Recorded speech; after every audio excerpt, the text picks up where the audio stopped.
तवज्जो हुआ है वो लोगों का तवज्जो आज भारतीय जनता पार्टी के साथ हुआ है। हम इनका वेलकम करते हैं, इनका स्वागत करते हैं। इन्होंने भारतीय जनता पार्टी ज्वाइन की है और ऐसे कार्यक्रम आप देखेंगे भारतीय जनता पार्टी लगातार कश्मीर में करती रहेगी।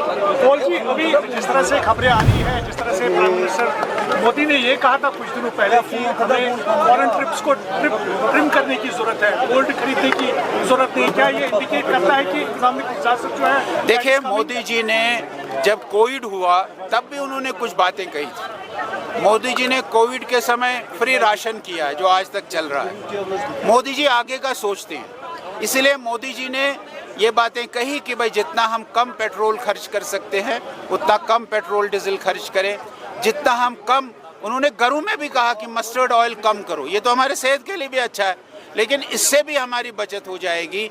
ये सब बातें जो मोदी जी ने कही है, ये बातें देश के लोगों को, मुझे लगता है कि उनको इसको इम्प्लीमेंट करना चाहिए।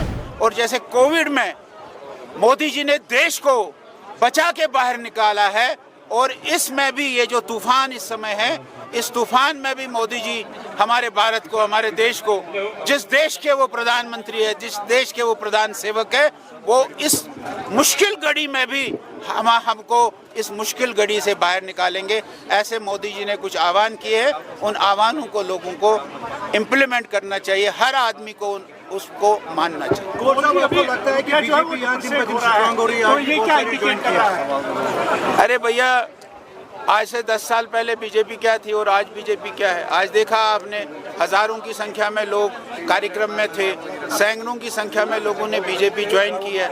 आखिरकार ये दिखता है, पहले तो बीजेपी का नाम सुनकर ही लोग भागते थे। बीजेपी का पटका पहनना आप सब मीडिया वालों के सामने, ये बहुत बड़ी बात है।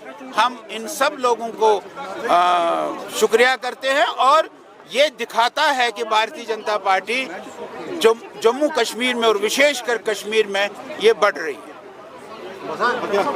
सर, अभी जम्मू में जो अभी डिमोलिशन हुई है, उसमें नेशनल कॉन्फ्रेंस की तरफ से बहुत ही तनकीद किया गया है, तो ये गलत है, ये गलत है। देखिए, एक बात तो ठीक है कि वहाँ जो बस्कीन है, उस इलाके के जो बस्कीनदार है, जो पिछले 50 साल उनसे वहाँ रह रहे हैं, उसमें से किसी का भी मकान नहीं ढहाया, उसमें से कोई डिमोलिशन नहीं हुई। जो लोग आकर सरकारी ज़मीनों पर, फॉरेस्ट लैंड पर कब्जे कर रहे हैं, बिना कोई अनुमति के कब्जे कर रहे हैं, उन लोगों को डिमोलिश कर रहे हैं। और ये 2020 में कोर्ट ने ऑर्डर दिया था इसका डिमोलिशन का, लेकिन 2020 से इम्प्लीमेंट नहीं हुआ। आज सरकार ने इम्प्लीमेंट किया, अब इनका धन्यवाद करते हैं।